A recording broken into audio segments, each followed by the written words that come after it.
Hello, Mark. I'm Linda, and I'm a freshman. My student number is 3. The speech title is Pamela, Meyer, How to Spot a Liar. Okay, now, I don't want to alarm anybody in this room, but it's just come to my attention that the person to your right is a liar. Laughter. Also, the person to your left is a liar. Also, the person sitting in your very seat is a liar. We're all liars. What I'm going to do today is I'm going to show you what this research says about why we are all liars, how you can become a lie spotter, and why you might want to go to the extra mile and go from lie spotting to truth seeking and ultimately to trust building. Now, speaking of trust, ever since I wrote this book, Lie Spotting, no one wants to meet me in person anymore. No, they say, it's okay, we will email you. Laughter. I can't even get a coffee date at Starbucks. My husband's like, honey, deception? Maybe you could have focused on cooking. How about French cooking? So before I get started, what I'm going to do is I'm going to clarify my goal for you, which is not to teach a game of gotcha. Lie spotters aren't those nitpicking kids. Those kids in the back of the room that are shouting, gotcha, gotcha. Your eyebrow twitched. You flared your nostril. I watched that TV show. Lie to me. I know you are lying. No, lie spotters are armed with scientific knowledge of how to spot deception. They use it to go to the truth, and they do what mature leaders do every day. They have difficult conversation with difficult people, sometimes during very difficult times, and they start up the path by accepting a core proposition, and that proposition is the following. Lying is a cooperative act. Think about it. A lie has no power whatsoever by its mere utterance. Its power emerges when someone else agrees to believe in the lie. So I know it may sound like tough love, but look, if at some point you got lied to, it's because you agreed to get lied to. Truth number 1 about lying is cooperative act. Now, not all liars are harmful. Sometimes we are willing participants in deception for the sake of social dignity, maybe to keep a secret that should be kept secret. We say, nice song. Honey, you don't look fat in that. No, or we say, favorite of the Digerati. You know, I just fished the email out of my spam folder. So sorry. But there are times when we are unwilling participants in deception, and that can have dramatic costs for us. Last year saw $997 billion in corporate fraud alone in the United States. That's an eyelash under $1 trillion. That's 7% of revenues. Deception can cost billions. Think Enron, Madoff, the mortgage crisis, or in the case of double agents and traitors, like Robert Hansen or Aldrich Amis. Lie can betray our country. They can compromise our security. They can undermine democracy. They can cause the deaths of those that defend us. Deception is actually serious business. This con man, Henry Oberlander, he was such an effective con man. British authorities say he could have undermined the entire banking system of the Western world. And you can't find this guy on Google. You can't find him anywhere. He was interviewed once, and he said the following. He said, look, I've got one rule. And this was Henry's rule. He said, look, everyone is willing to give you something. They are ready to give you something for whatever it is they are hungry for. And that's the crux of it. If you don't want to be deceived, you have to know what is that you are hungry for. And we all kind of had to admit it. We wish we were better husbands, better wives, smarter, more powerful, taller, richer, the list goes on. Lying is an attempt to bridge that gap, to connect our wishes and our fantasies about who we wish we were, how we wish we could be, with what we are really like, and boy, are we willing to fill in those gaps in our lives with lies. On a given day, studies show that you may be lied to anywhere from 10 to 200 times. Now, granted, many of those are white lies, but in another study, it showed that strangers lied 3 times within the first 10 minutes of meeting each other. Laughter. Now, when we first hear the data, we recoil. We can't believe how prevalent lying is. We are essentially against lying, but if you look more closely, the plot actually thickens. We lie more to strangers than we lie to coworkers. Extroverts lie more than introverts. Men lie 8 times more about themselves than they do other people. Women lie more to protect other people. If you are an average married couple, you are going to lie to your spouse in 1 out of every 10 interactions. Now you may think that's bad. If you are unmarried, the number drops to 3. Lying is complex. It's woven into the fabric of our daily and our business lives. We are deeply ambivalent about the truth. We parse it out on an as-needed basis, sometimes for very good reasons, other times just because we don't understand the gaps in our lives. That's truth number 2 about lying. We are against lying, but we are covertly for it in ways that our society has sanctioned for centuries and centuries and centuries. It's old as breathing. It's as old as breathing. It's part of our culture. It's part of our history. Think Dante, Shakespeare, the Bible, news of the world, laughter.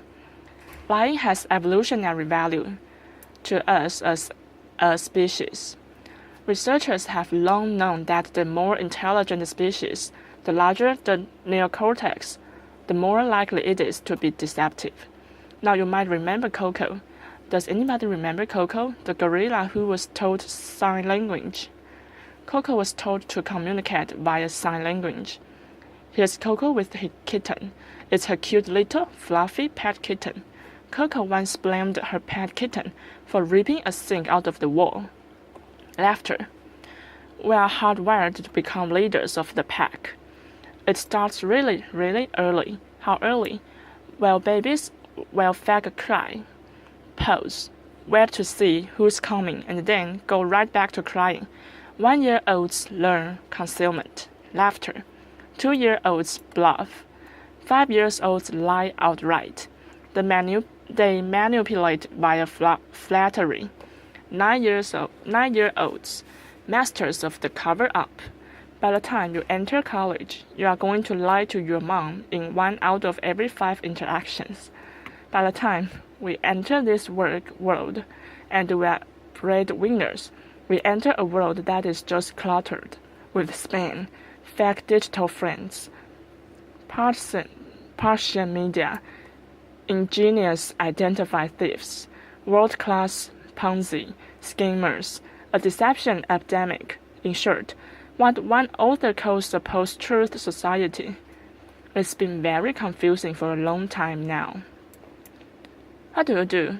Well, there are steps we can take to navigate our way through the morass. Trained lie spotters get to the truth 90% of the time. The result of us, we are only 54% accurate.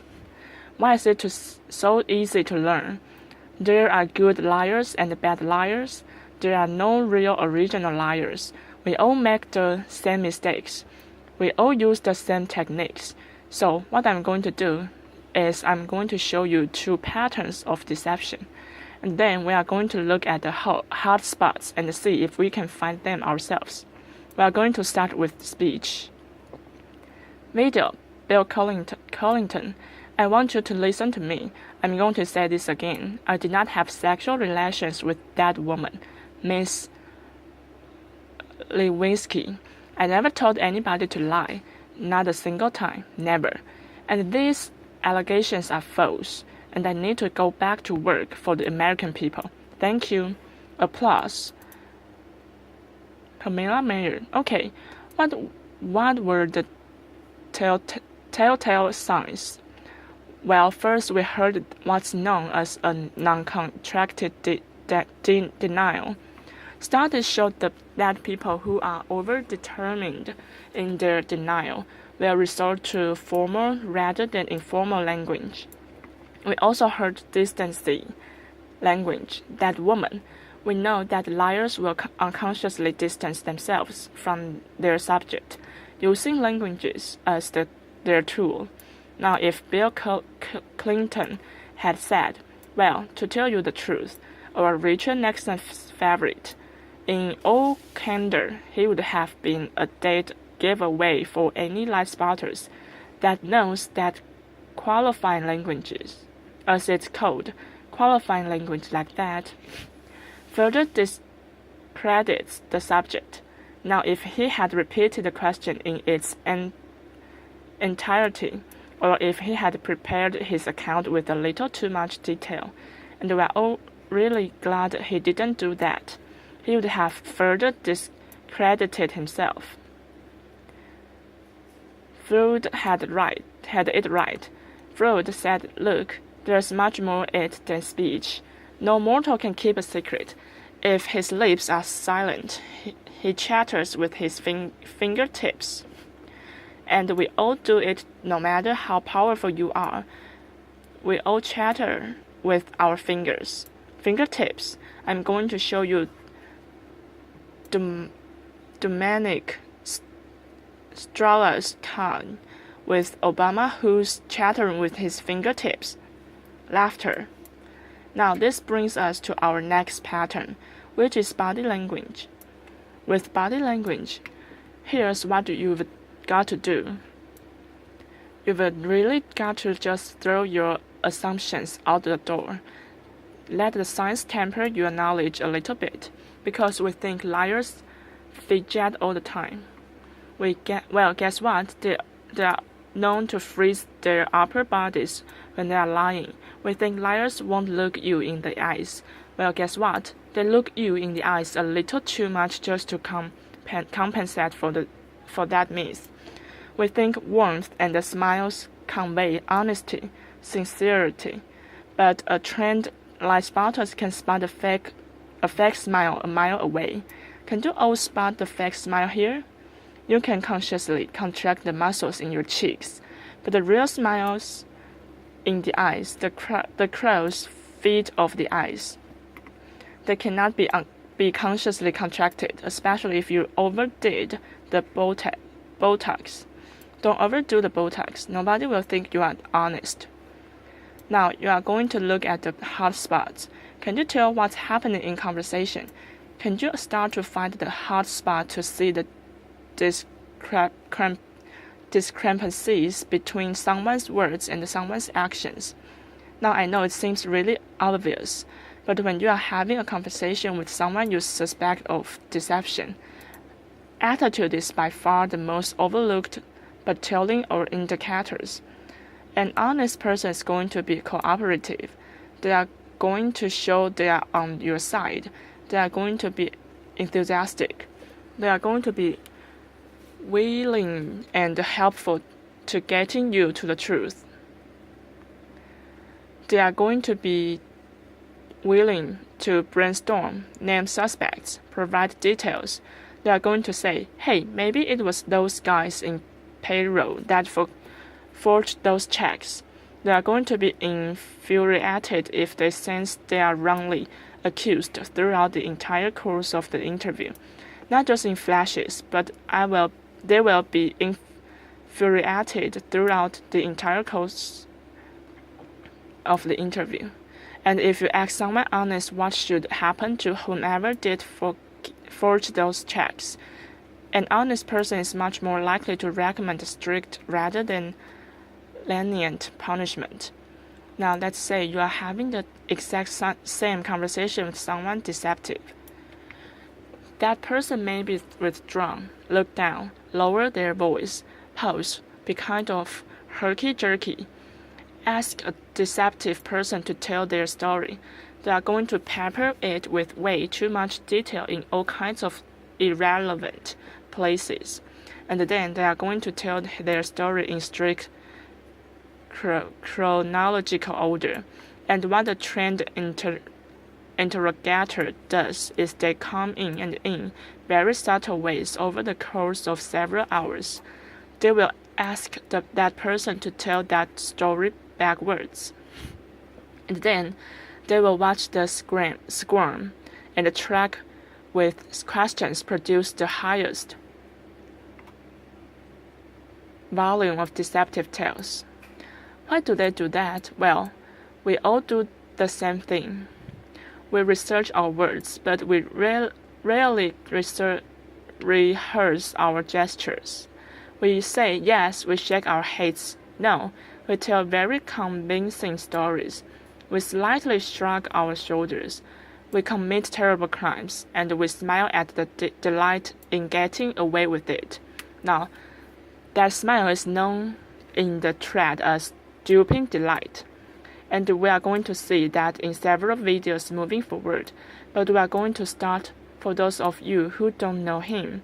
This is presidential candidate John Edwards, who shocked America by fathering a child out of wedlock. We are going to see him talk about getting a paternity test. See now if you can spot him saying yes while shaking his head no, slightly shrugging his shoulders. Video. John Edwards. I'd be happy to participate in one. I know that it's not possible that this child could be mine because of the timing of events, so I know it's not possible. Happy to take a paternity test and would love to see it happen. Interviewer, are you going to do that soon? Is there somebody? Well, I'm only one side. I'm only one side of the test, but I'm happy to participate in one. Okay, those head shakes are much easier to spot once you know to look for them. There are going to be times when someone makes one expression while masking another that just kind of leaks through in a flash. Murderers are known to leak sadness. Your new joint venture partner might shake your hand, celebrate, go out to dinner with you, and then leak an expression of anger.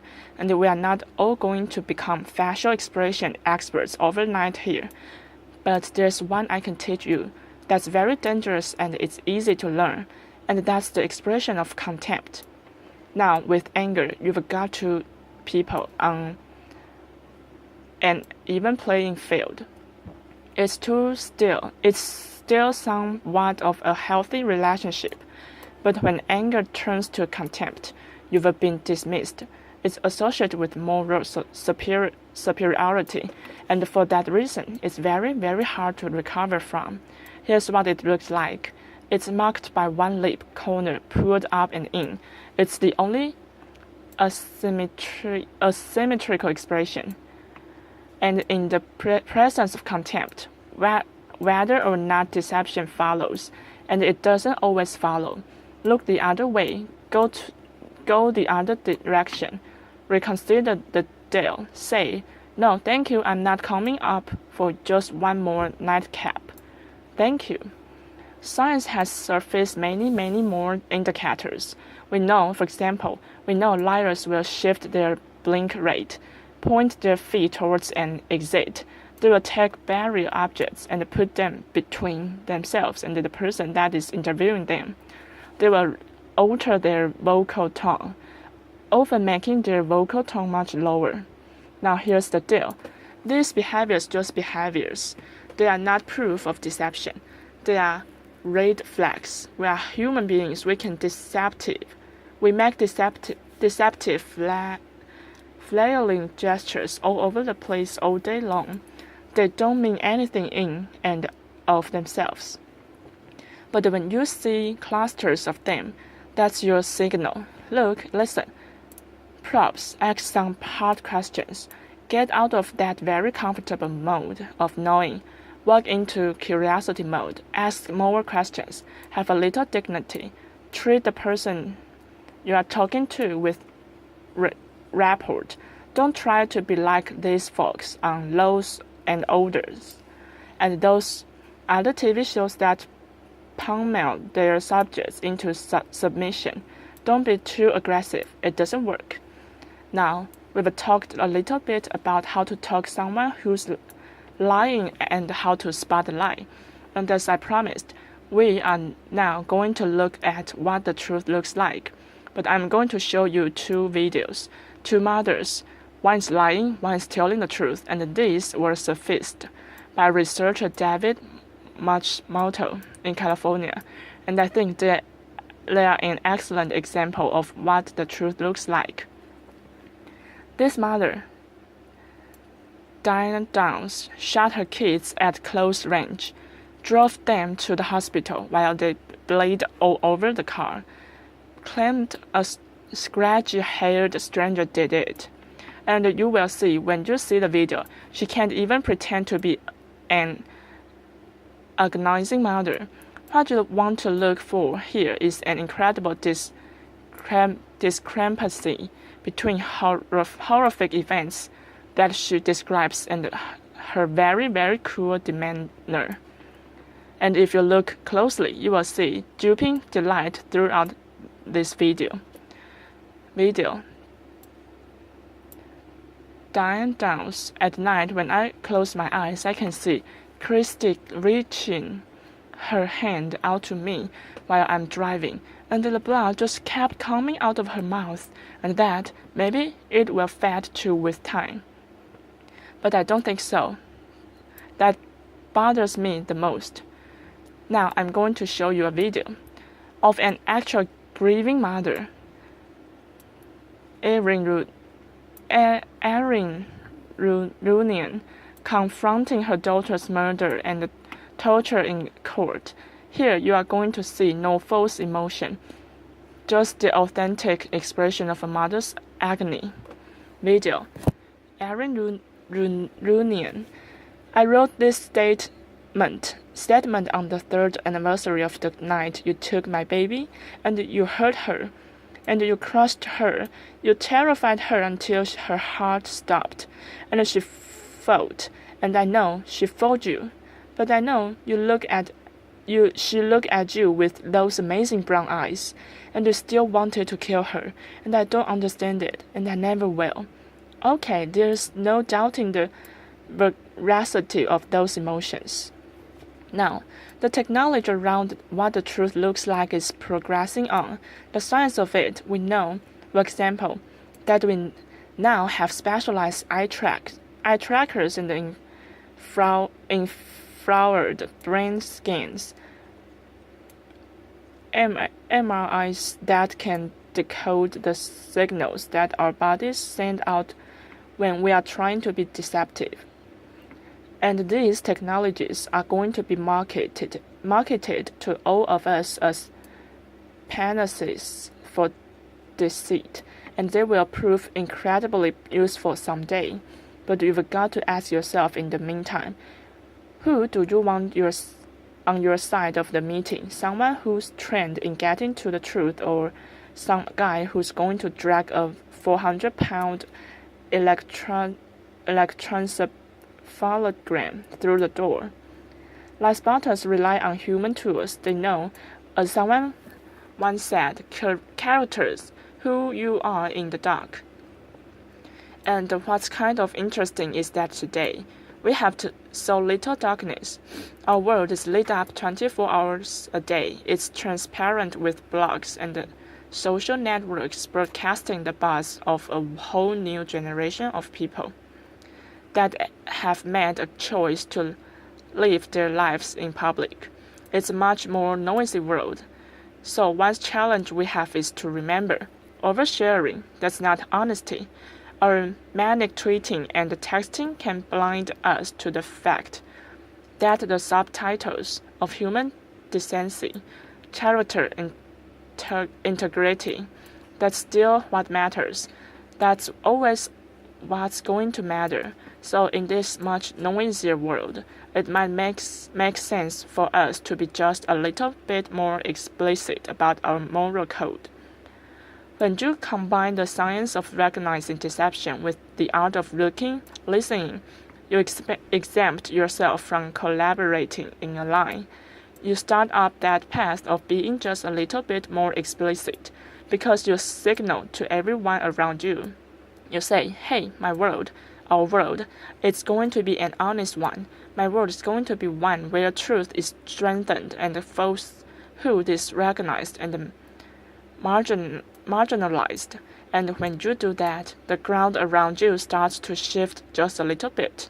And that's the truth. Thank you. Applause.